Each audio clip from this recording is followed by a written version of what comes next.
All right. Hello, everybody. Happy Monday. Mr. Miyagi style. All right, guys. I'm going to do this in a few segments. It might be a little bit long, so just bear with me. There's a couple things I want to debunk with what I've been watching lately with the launch of this camera. If you want to hear this, and if it gets too long for you, you can just fast forward to where I explain a bit about 8-bit and 10-bit. This seems to be the thing that keeps floating around all the reviews, and the colorists, fanboys, the haters, they're always going to use this part as the valid excuse for them to discredit this camera. So I'm going to explain a little bit about 10-bit and 8-bit a little bit later on. But I'm going to go through a little bit of a couple of things first. The first thing I'm going to bring up is I'm still seeing videos, people, reviews, complaints, and they all have this big flashing cover is that it's a hype. I've been lied to. I've been hoodwinked. Blah blah blah blah blah blah. It's kind of sad that we're still seeing this after over 2 weeks of launch, and we're starting to see more people who actually buy this. Who didn't get paid, didn't get sponsored, didn't get sent free cameras, so on and so forth, who are doing real world reviews. And yet we still have this negativity and this kind of a bias opinion from these people. And I'm going to debunk a few of these things. I've been sitting behind and watching people, and I'm good at that. I like to observe people, and I'll engage just to test people. I'm kind of creepy when it comes to things like that. My wife says I'm the only person that can argue by on my own against myself and win the argument. I was always taught that before you walk into an argument, before you open your mouth, you should have lots of ammo to back that up, and that ammo means doing research. Okay. We've come to the point of time where we don't do research anymore, and it's sad because we have information at our fingertips now than we did 20 years ago. And it takes really a little bit of legwork to find out a lot of facts about things. And it's kind of funny to see these one-hit wonders, and I call them that because these are the guys who come into reviews and they hang around and they troll around reviews, and all they do is put negativity into that product. And I've seen this with other cameras, not just one. This one. I've seen it with DJIs. I've seen it with GoPros. So it's nothing new. And when you confront them, they usually don't have much to back up their argument, or they start to insult you. And that's happened to me a couple times with a couple of the viewers. Which is no big deal. I have fun with people. It doesn't bother me. I have fun with people like this. I'm old enough not to have these things annoying the heck out of me. Anyways, I'm gonna try and make this short, and I'm gonna do it in segments. Again, you can skip over and just go through the meat of this video is the 8-bit 10-bit part. Debunked a few things. First, lens guard. This has been beaten so badly that I'm just a little tired of it. Yeah, it doesn't have a removable lens guard. It is removable, just not by the user. And I bet you any money that probably in the next month or two we're gonna see aftermarket replacement kit lenses or replacement lens kits for these. They've done it with other cameras and phones. Good example, look at the GoPro 8. It did not have a removable lens, and yet we have a third-party repair kit for it now. So that's not an issue, and Insta has made has addressed some of the customer concerns and offered them, 1 year of free replacement. You just have to pay the shipping. And of course, people are going to say, oh, I don't want to pay the shipping, and I have to send it in down. You know what? You're not going to make anybody happy. At least they addressed the issue. GoPro didn't address the issue for the GoPro 8. They did nothing for the customers when they brought that up. Okay? So let's not go there. All companies have problems at launch time. That's typical. GoPros have had their issues. DJI has had their issues. Let's not forget the DJI 3 lens issue. That was a recall for that. Look at DJI 3 now. They're one of the best cameras out there. They even pushed 10-bit to the DJI 3, which is incredible for a hardware that's that old. or older. Now, here's my question to you. People have been asking DJI or Insta360 about this 10-bit upgrade. They said at this time there will be no upgrade available 10-bit for this camera. I'm betting that's going to change, because if they manage to push the 10-bit into a DJI hardware, and this one has much, much farther advanced hardware. I've read the tech specs of this camera. It's got a lot in this thing, in this small format, and I'm really surprised. I wouldn't be surprised if we get a surprise later on that we see a 10-bit for this camera. That said, and I think Insta360 is going to focus on this 8K. I know 8K is relatively early right now for a lot of people because of our hardware, our displays, that kind of thing. But don't forget, we ran into this with 4K. When 4K came out, it was, oh, we don't have the stuff for it. We don't have the TV, the display. We don't have the computer to work with it. Look at it now. 4K is standard. So we'll push that aside. Lens guard, that's done. Flip screen, you know what? Some people love it, some people don't like it. If you don't like it, don't buy it.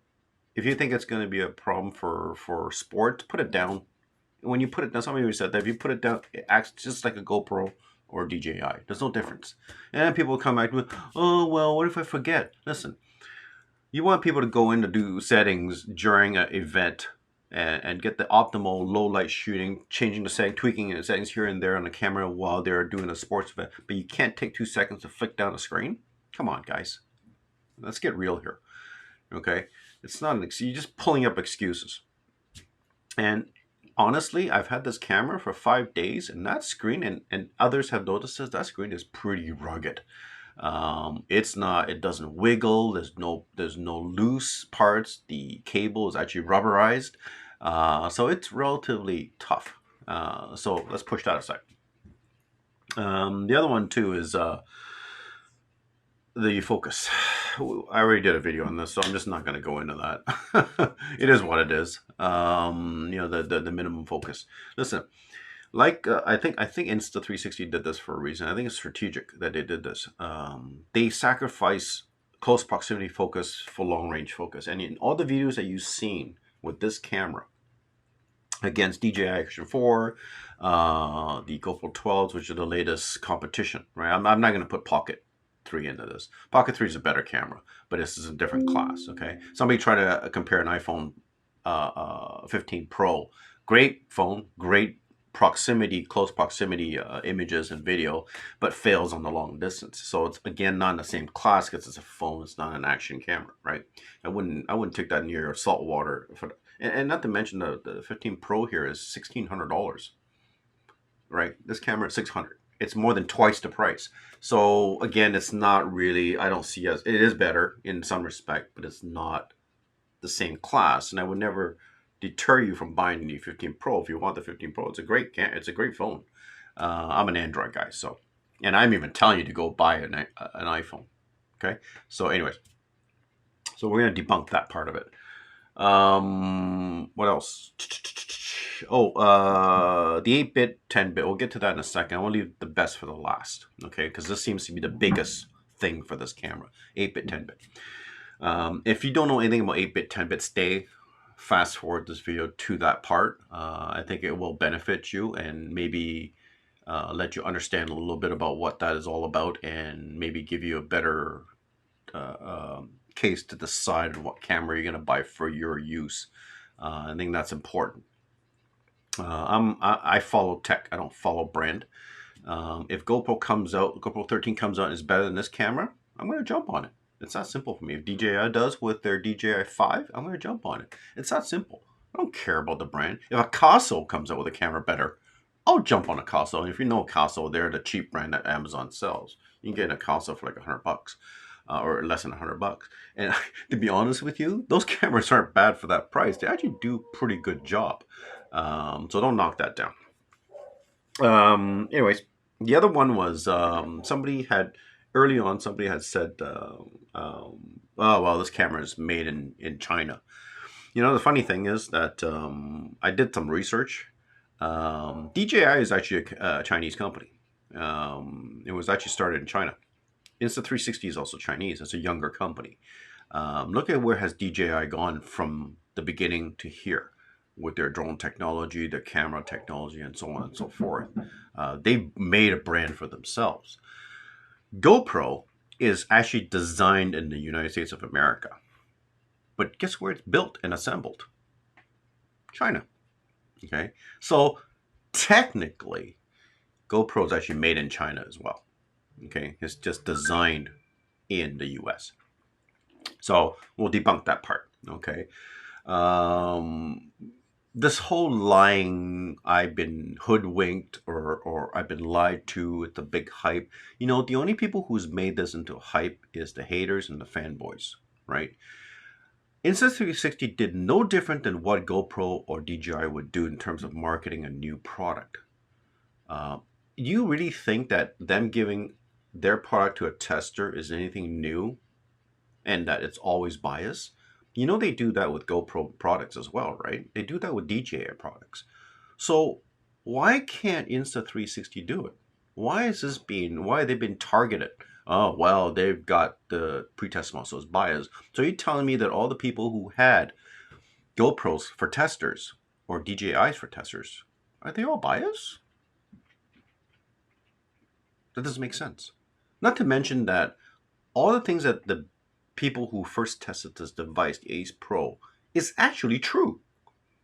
The biggest selling point of this Ace Pro was the low light, the zoom, the interface, the smoothness of the screen, the flip screen. Okay, that was all true.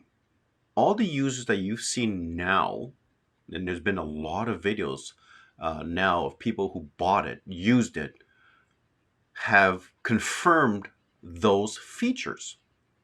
And yet we pick on 8-bit, 10-bit, and proximity exposure or focus.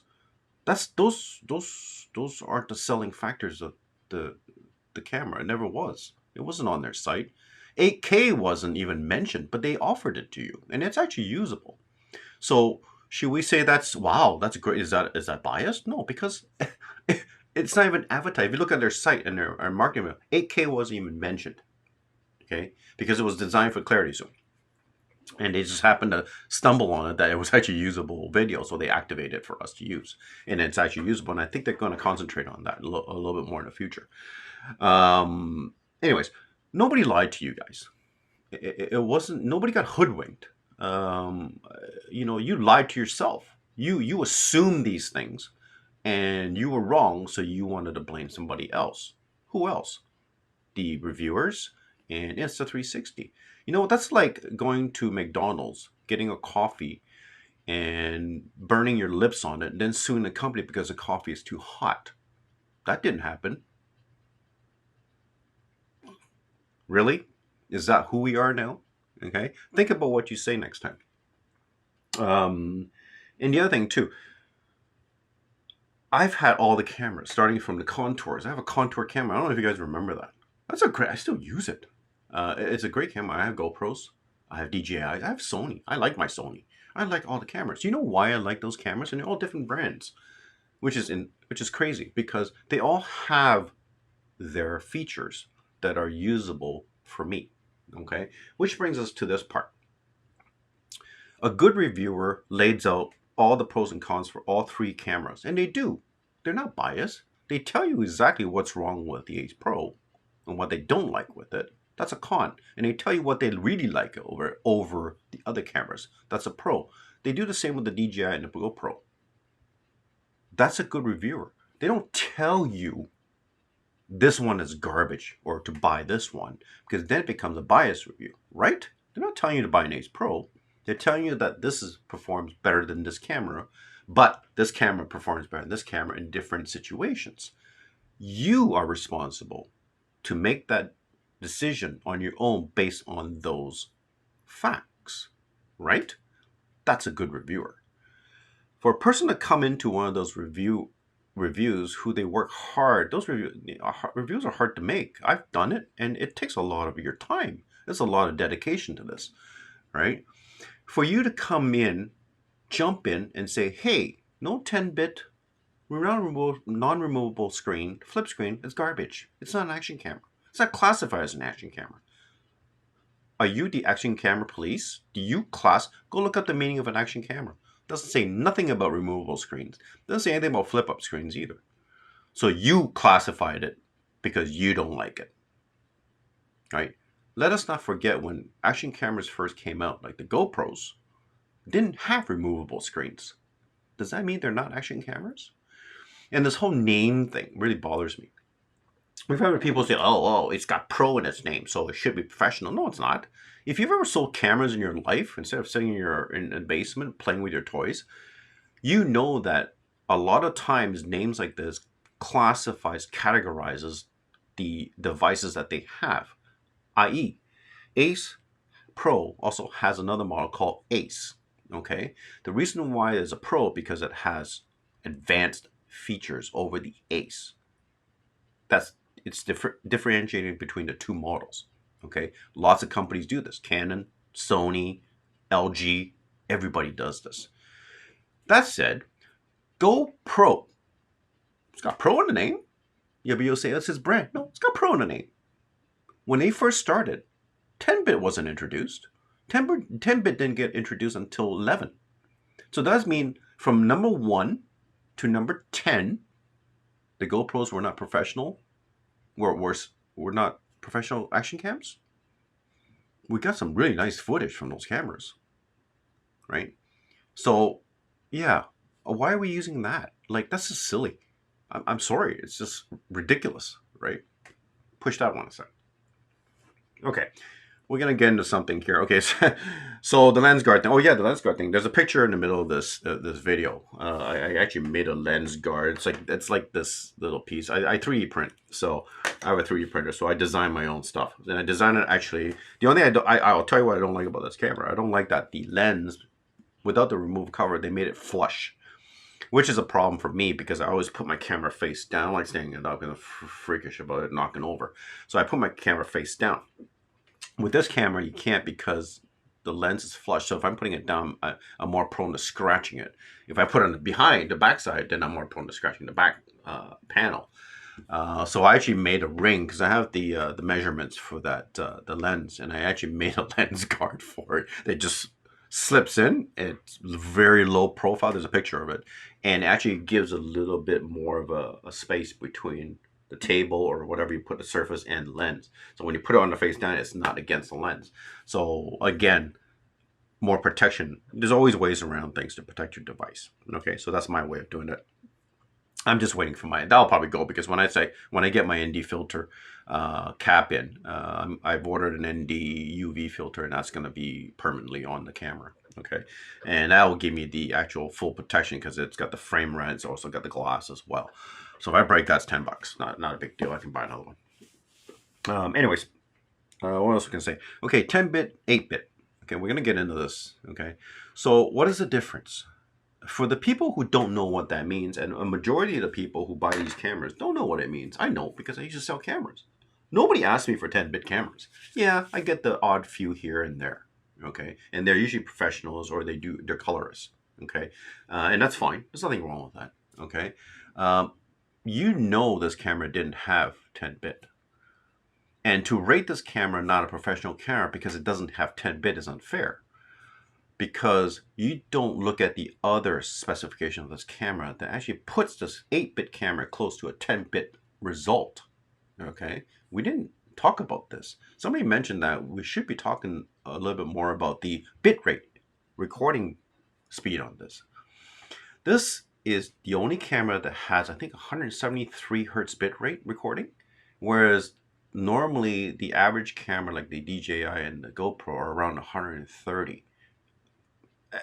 It's around that area. I don't have the exact numbers. I can give it to you if you want. Just Google it. It's not a big deal. This makes a huge difference. Okay, combined with the 8K sensor, the Leica lens, the higher bitrate recording, it can actually achieve very close results to a 10-bit camera. Okay, yeah, I know. You still can't color grade it like a 10-bit at the end, right? But how many users do you think out there who buy action cameras color grade? Not a lot. There's a handful of people out there. I'm one of those guys, and I don't care. I didn't buy this camera so I can color grade it. I bought this camera because I know it's going to be coming close to a 10-bit result without any work. And that is your key. This camera was designed for the people to get maximum results close to the competition, like GoPro, like DJI, without having to do the work. Okay? And this has been proven and shown in several comparison reviews. Okay? I'm going to pause for a second here. Just going to grab something. I'm back. All right. Sorry. I'm just going to pause for a second before I go into the 10-bit thing. This is the Sony HDR camera. Look at this. Oh, well. Oh, it won't focus. Oh, no. And this is my contour. These are awesome. And they still work. I still use my Sony camera. It takes great underwater video, believe it or not. I don't know what they do to this thing, but it's only, I think, 1080p, but still underwater. 1080p is sufficient enough. This is only 720, this contour, but it's a helmet cam. This thing still works, and it still takes clear video at 720. Anyways, just a sidetrack there. 8-bit, 10-bit. Okay, so the difference between 8-bit and 10-bit. Okay, I'm a graphic designer, by the way. I do a lot of color grading. I do photography, portrait photography, so I deal with color quite a bit. And I'm not doing color. I'm not doing portrait photography with my Ace Pro, so there's no need for me to dip into color grading. Now with this, anyways, I'll do that with my mirrorless. Video wise, okay, so we have to understand 8-bit, 10-bit. So 8-bit is 16.7 million colors. Okay. 10-bit is over 1 billion. The human eye can't see more than 1 million colors on a good day. Okay, so unless you're pixel peaking, you might see a slight difference with the colors. Pixel peaking means that you're blowing things up so far that you're looking at pixels. Okay, how many of you guys do that?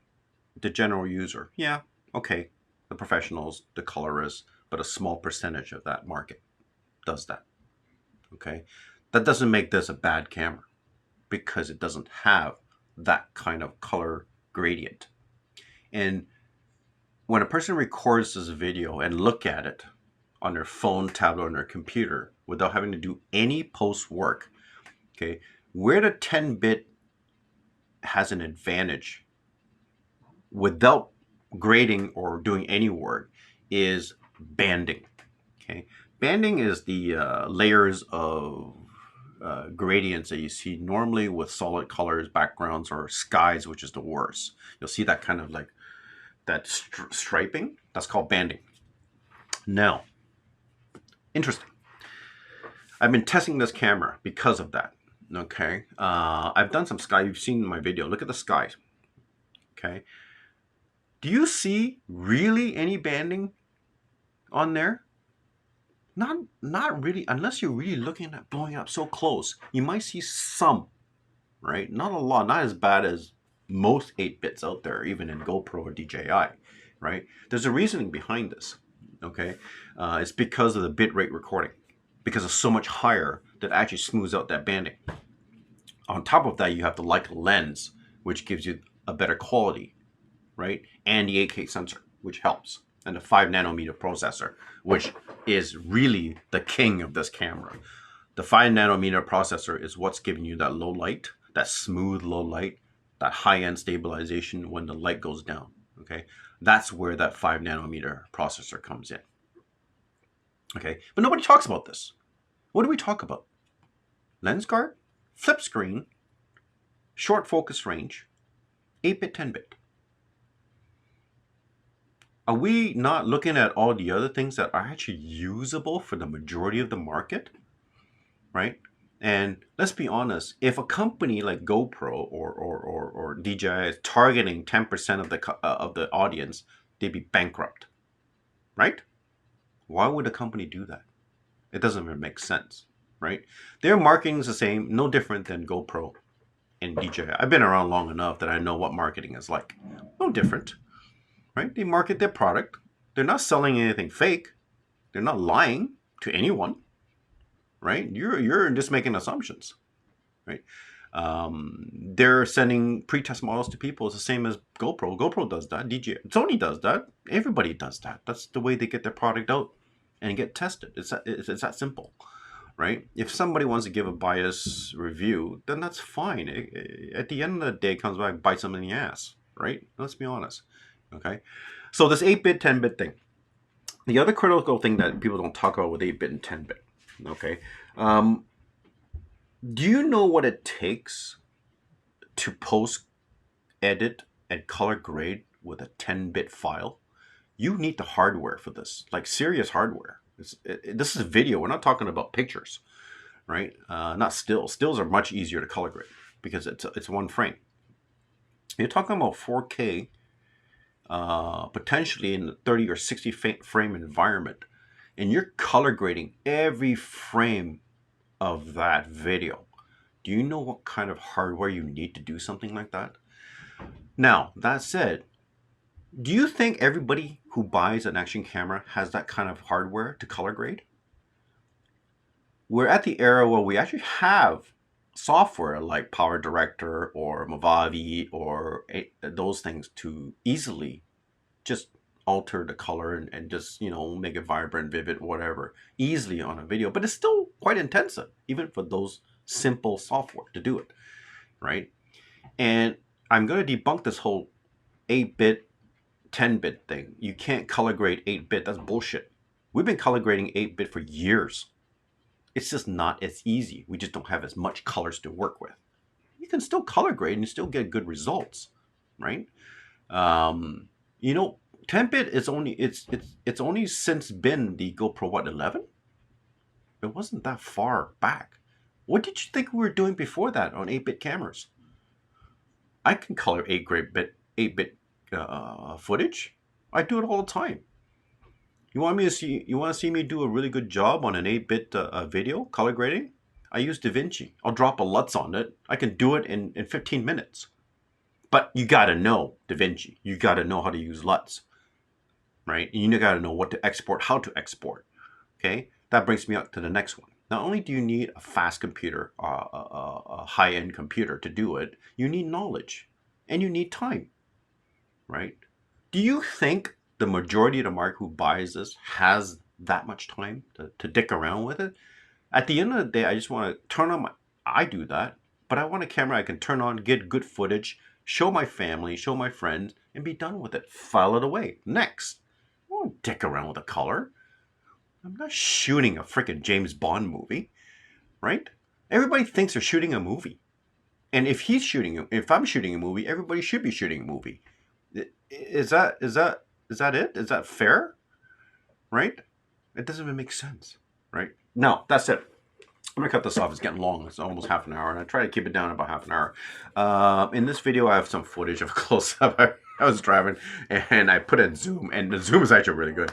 And there's a picture of the camera with the printed lens guard on it. I'm going to drop a couple links underneath this video. There's a couple new videos that came out, reviews, and they're really good. One is back to this whole drone thing.